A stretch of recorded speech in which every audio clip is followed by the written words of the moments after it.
ইসলামী আন্দোলন বাংলাদেশের নায়েবে আমির সৈয়দ ফয়জুল করিম মুসলমানদের পবিত্র ধর্মীয় গ্রন্থ আল কুরআনকে অবমাননা ও অবমূল্যায়ন করেছেন বলে অভিযোগ উঠেছে।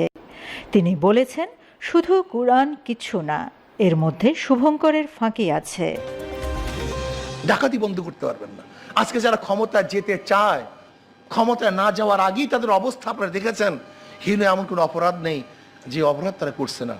আজকে তার ক্ষমতায় যাওয়ার জন্য ধর্মকে বিক্রি করতে পারে, আজকে ক্ষমতায় যাওয়ার জন্য ধর্মকে পরিবর্তন করতে পারে, আজকে ক্ষমতায় যাওয়ার জন্য তার ইসলামের বিরুদ্ধে কথা বলতে পারে।